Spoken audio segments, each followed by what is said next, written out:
Johnny with Got Thrones. I'm here at Orcon 2016 in Los Angeles with Patrick Stevens, who has a new game launching on Kickstarter in March called Bull Moose. Pat, you want to tell us a little bit what it's about? This is about the 1912 election, with each player playing a candidate to attempt to win the election. A card-driven game with area influence. It deals with a lot of maneuvering around. So Okay. you have to ride on trains and, Okay. and do speeches and that kind of stuff. Right, and so you've got you're representing the four political parties that were really active in 1912, right? The 1912, or? Yeah. 1912, right? Okay.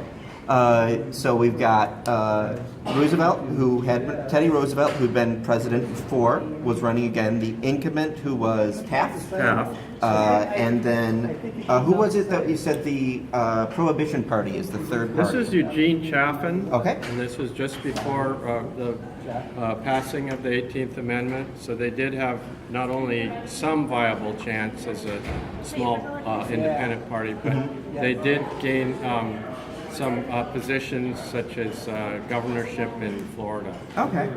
And then fourth is Woodrow Wilson, who in the real world ended up winning.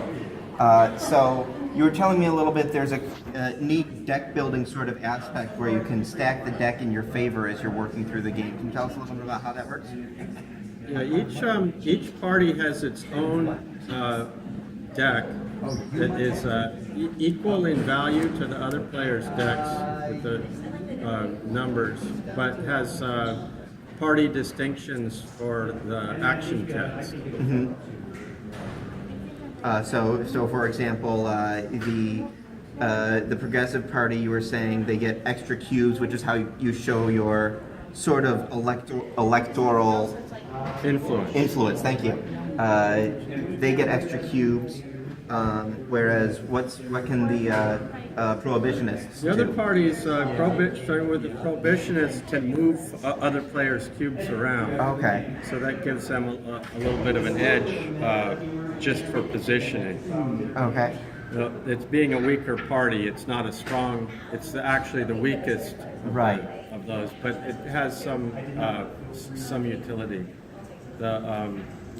The Republicans under Taft similarly do the same thing, only moving one of their own cubes.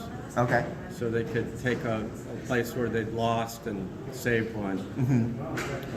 It's basically a game of gambling because you're just taking lots about each state. Okay. And do you know one of the reward levels is going to be getting a copy of the game, right? On Kickstarter. Do you know what the price level of that's going to be yet? Yeah, it's going to be $40 post-free in the United States. Awesome. And what's do you know what your goal for the campaign is? Yeah, we're setting it at $9,000. $9,000. Cool. And what does that do for you? What does that do for me? That helps me to offset the cost of printing and helps me to offset the cost of shipping. I'm printing in China. Okay. Currently, there's already this game is published by Blue Panther. So the Blue Panther edition, he's just making them in his garage. So they're very nice, but he can't make 1,000 of them right off. So that's why we're printing in China. Okay, so this is to fund the larger print run of it because it's already a successful game. Cool. So, this will be my third Kickstarter. Okay. And I had one successful and one unsuccessful. Okay. For this game? No, for other games. What was the game that was successful? The successful game was Divided Republic. Got that right here. Another election game that I put this out last election year. Okay. In 2012, and then I'm putting this one out for the present election year. So do you have a background then in history or? In history, no, just a hobby. Okay, cool. All right. So anything else you want to let people know about the game as we're getting into? In March will be still mid-primary season.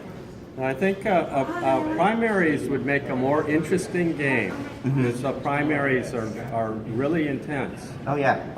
But I thought, well, if I make a Republican primary game, I'm already acing off half of the public that would buy it because what Democrat's going to buy it or a Green Party, So I thought it wouldn't be as commercially viable, but you're absolutely right. The primaries are more interesting. Yeah.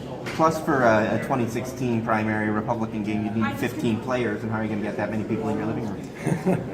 There you go. All right, so yeah, everybody check out, we'll have a link to the Kickstarter at the bottom of the video, so check it out, support it, and thanks for watching. Pat, anything else? No, they'll take care of it. All right, great. Thanks a lot, Pat.